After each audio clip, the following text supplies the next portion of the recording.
Live at 4. Let's look at the store. And there was no official announcement on this, but it looks like the calendar rewards are no longer at local reset time, which it happens for, at 12 or 1 o'clock.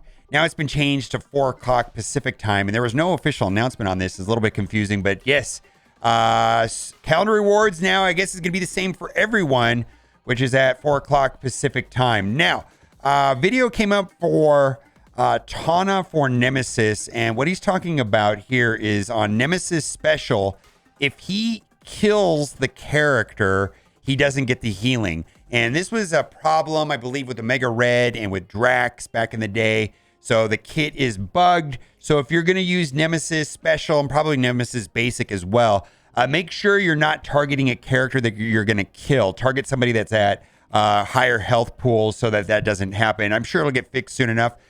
Also, a lot of people have been talking about minions, and I'm personally going to be doing the Ravagers and Shield, Merc Riot Guard, and Merc Lieutenant. But I found this post here kind of interesting here on Reddit.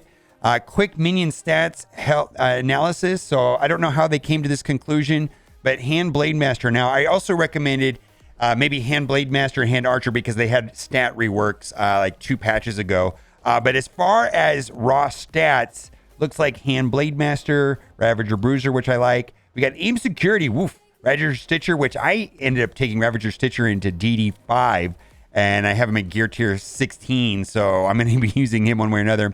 Merc Soldier, Aim Assaulter, and Aim Infector. So that is interesting. I'm not going to necessarily go on this order.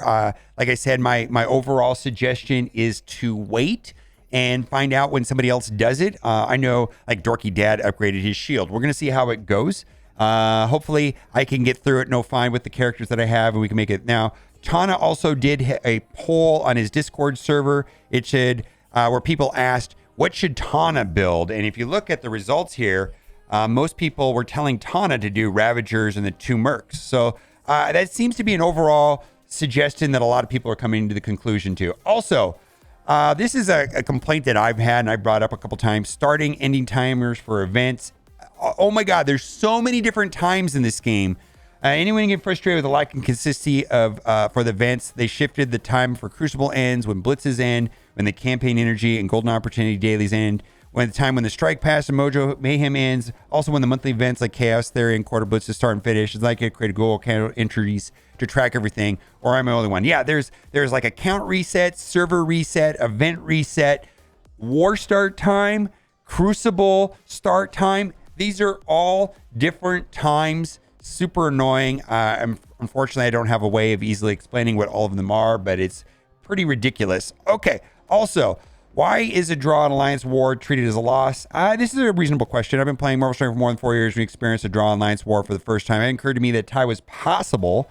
Alliance got rewards if we get lost in a war. Does anyone know if both teams get losing rewards? If not, why one team would get winning rewards and not the other? To be clear, the result screen declared the war a draw, not a loss. Yeah, I suspect that the Marvel Strike Force reason why they do this is to prevent collusion, although they don't seem to care about collusion really, if you look at what happens in Arena. But on the other hand, like with Cosmic Crucible, a draw, a tie, the highest collection power gets the win. A lot of people don't like that. And I think that's probably the only other thing that they could have chose is the alliance with the highest total collection power gets the win. I don't know. It's a good question, though. Let's move on. Public service announcement about start credit upgrades for other idiots like me. And this is something that I've talked about for a while. And if this helps one person that watches the video, then it's good. Since UI and UI tweaks like I just was there another row of Star Tech upgrades for each background trait.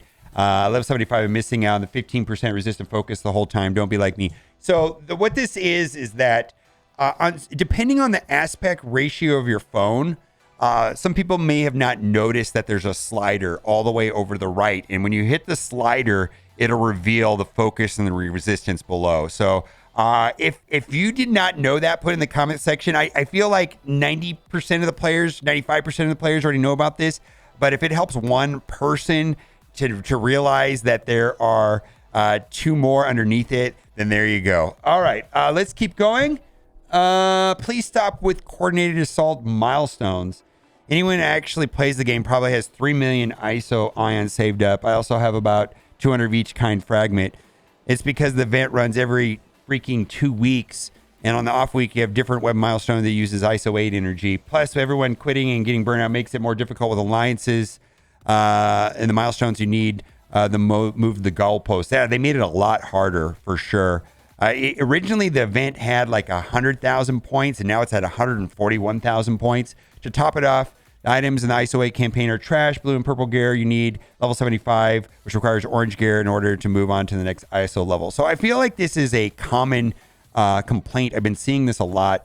I think the biggest reason why people are upset about the coordinated assault, though, is because it requires a lot of people are missing out on like the final milestone on last month's Black Panther 1 mil event, and they missed it because of coordinated assault.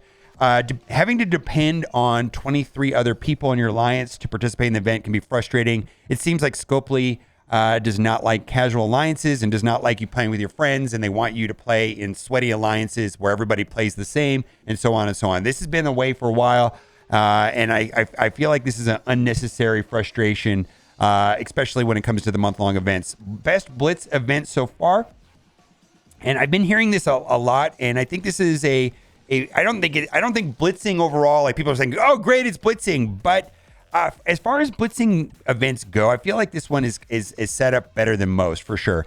I'm just going to put this one out there. This has been the best blitz event that Marvel Strike Force has done. The rewards seem fair for the blitzing. If we're going to keep blitz events, can we make them more like this? I like that we're getting rewarded for each rotation with a new character orb that make blitzing feel so much better, in my opinion. Yeah. So the people that are diehard blitzing seem to like this event, or I don't know if like's the word, but they prefer this type of event because every time they do a blitz rotation, you get a beast orb, which you get 2 shards, right? But for me, I like that it's not that hard to get the month end event item for the presence event. What is the coal eyes or something like that? And it doesn't require a lot of blitzing that, but the people that are blitzing feel like they're getting rewarded. So I hope they continue to do these style events.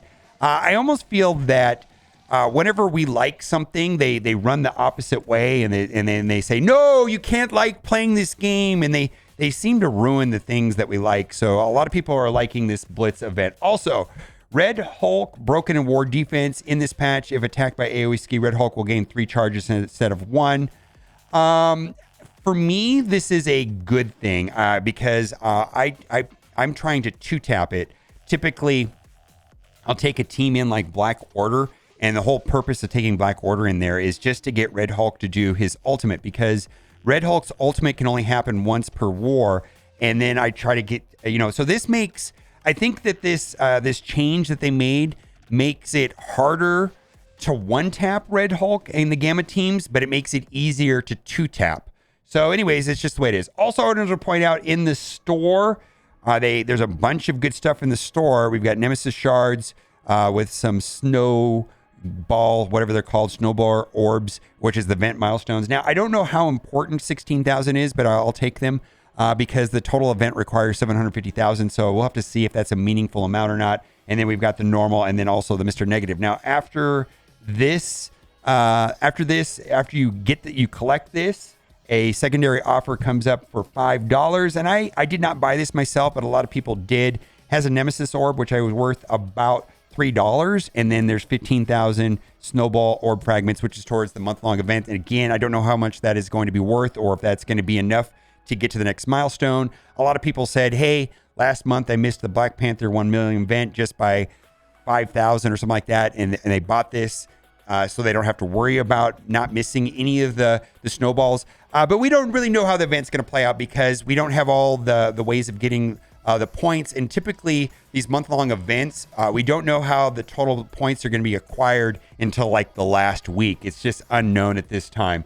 Also, we've got an offer in here in the store. So I guess this is because of Black Bolt, and you got Inhumans team offer. Largely this team I don't use at all anymore. Quake is not good. Karnak is not good at all. These guys are terrible. Crystal and Yo-Yo are sometimes paired up with Black Bolt, and as a trio, they're pretty good. Definitely Crystal is good with Black Bolt. And then Ms. Marvel has been slotted on a Young Avengers team, but she's also an Inhuman. But anyways, $24. I don't know. I mean, $25. I don't know. 200. It's bulk character shards, I guess, if it helps you. But I don't know.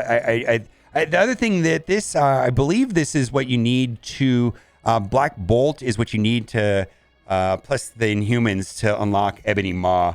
Anyways, let's move on.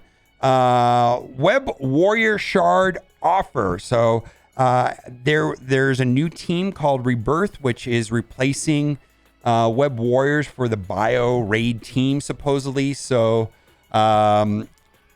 this team is on their way out. So just be, so the way that I look at this is that this happened a year ago. The Web Warriors team came out a year ago, and Symbiotes was the top team. And everybody said, what do I need the Web Warriors for? Because I have Symbiotes. Well, raid content got harder, and it was only completable by Web Warriors. And I distinctly remember that, my 600,000 power Web Warrior team was just as effective as my 900,000 power Web Warrior symbiote team. So I'm expecting the same thing to happen with this new Rebirth team. We will have to see. Even if we're cruising by right now with Web Warriors and no issues, but probably the next version of the Doom raids, let's say they come out with Doom 4, I have no idea, Doom 4, they're probably going to require the Rebirth team. So I don't know if there's like a mad rush to upgrade the Rebirth team right now, but I definitely will be trying to get as many character shards as possible, but I may take my time gearing them, especially because I need to save resources right now, potentially for the Death Scourge event, which starts on the 16th, and I'm worried about my minions, right? So I just, if you buy this, please understand Web Warriors are mostly a raid team. That's where their most value is, and their effectiveness outside of the raid is minimal. They're okay outside of raids, but they're definitely much better in raids, and they are being phased out with this Rebirth team. So that's why they're selling them at this price. Next, we've got a snowball, snow globe orb, snowball orb. I don't know what they're called. And I typically ignore these offers, but this one here I thought merited discussion because it has 75 T4s for $5. I don't buy these, but if you do buy T4s, typically the price on T4s is $10 for 100. So this is a better value than most. And then you get some other stuff. And then also in the store, lastly, we have all of skill military. So if you need the skill military team, there's I think it's because the Blitz is running right now, the Blitz Rumble. But Killmonger's probably has the most flexibility. He can be used on a lot of different places. 50 character shards for $5, and then we've got Red Guardian. But largely the skill military team has been phased out. I don't even use them in war anymore. All right. Well, that is the end of the video, and I just got to say, it's time for the giveaway. I really hope you liked this video today, because if you did, you are in luck. For every single person that likes this video, you will be getting for free in your account an 8-star Iron Man. This is not a scam. Yeah. Oh, there's this content creator calendar by Benny Westside and Run 7 that I wanted to give away, but I don't think it's finished yet. But stay on the lookout for that. That'll be one of the fake giveaways here coming up in the future here pretty soon. All right, guys, thanks for watching and keep on gaming. Bye for now.